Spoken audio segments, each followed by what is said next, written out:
ہم اس وقت جس بات پر غور کریں گے وہ ہے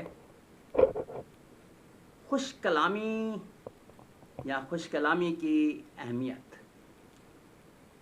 میرے عزیزو، زبان سے نکلی ہوئی بات کمان سے نکلے ہوئے تیر کی مانند ہے جو لوٹ کر کبھی واپس نہیں آتا۔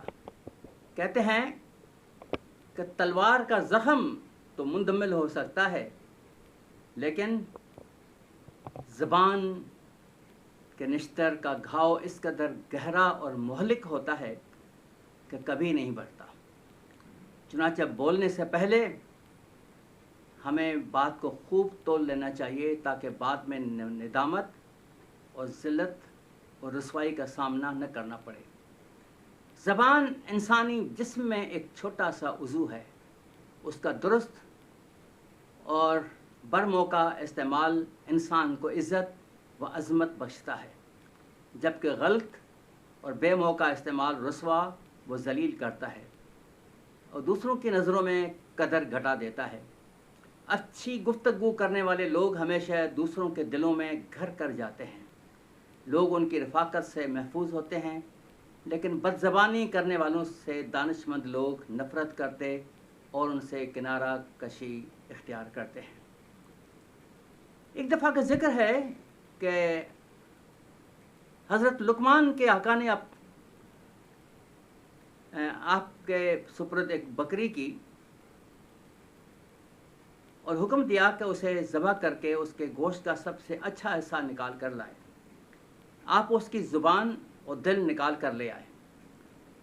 پھر آقا نے ایک اور بکری دی اور سب سے برا حصہ نکال کر لانے کا حکم دیا۔ آپ نے اسے ذبح کرنے کے بعد پھر زبان اور دل نکال لائے۔ آپ کا آقا بہت حیران ہوا۔ اس کے استفسار پر آپ نے جواب دیا، میرے آقا، اگر زبان اور دل پاک اور راست ہیں تو بدن میں ان سے اچھا حصہ کوئی نہیں، لیکن اگر یہ خراب ہوں تو ان سے برا حصہ کوئی نہیں ہوتا۔ ڈاکٹر محمد اسلم صدیقی کی زبان جیسی نعمت عظمیٰ کا ذکر یوں کرتے ہیں کہ خدا کی بے شمار نعمتوں میں سے ایک بہت بڑی نعمت زبان ہے۔ اس سے مسرت اور شادمانی کی فصل لہلاتی ہے۔ اس سے انسانی دکھوں کے کانٹے اگتے ہیں اور دامن انسانیت کو تار تار کرتے ہیں۔ تمام تر انسانی معاملات میں ہمواری کا بھی یہی سبب ہے۔ زندگی کی تمام ناہمواریوں کا باعث بھی یہی ہے۔ اگر زبان کی اصلاح اور اس کی احتیاط کے تقاضوں کو ملحوظ خاطر رکھ لیا جائے تو باقی اعمال خود بخود اصلاح پذیر ہونے لگیں گے۔ یہ 27 اپریل کی جنگ کی اخبار کا ایک تراشا تھا جو میں نے آپ کے سامنے پیش کیا۔ سن 2001 کا ہے یہ۔ کسی انسان کو پہچاننے کا ایک بڑا ذریعہ اس کی گفتگو ہے۔ اس لیے تو کلمۃ اللہ یعنی کہ خداوند یسوع مسیح نے فرمایا، جو دل میں بھرا ہے وہی منہ پر آتا ہے۔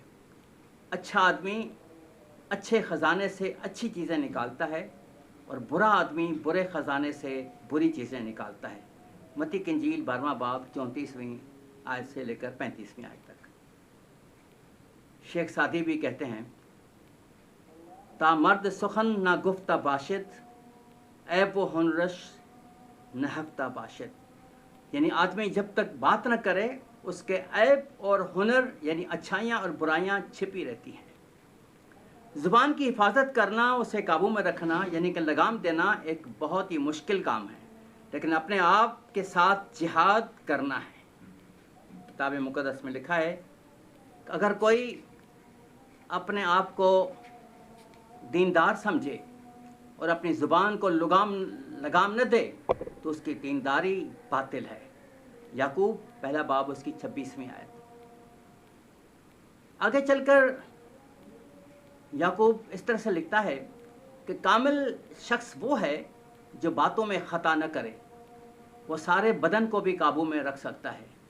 ہر قسم کے چوپائے اور پرندے اور کیڑے مکوڑے اور دریائی جانور تو انسان کے قابو میں آ سکتے ہیں اور آئے بھی ہیں، مگر زبان کو کوئی آدمی قابو میں نہیں کر سکتا۔ وہ ایک بلا ہے جو کبھی رکتی ہی نہیں۔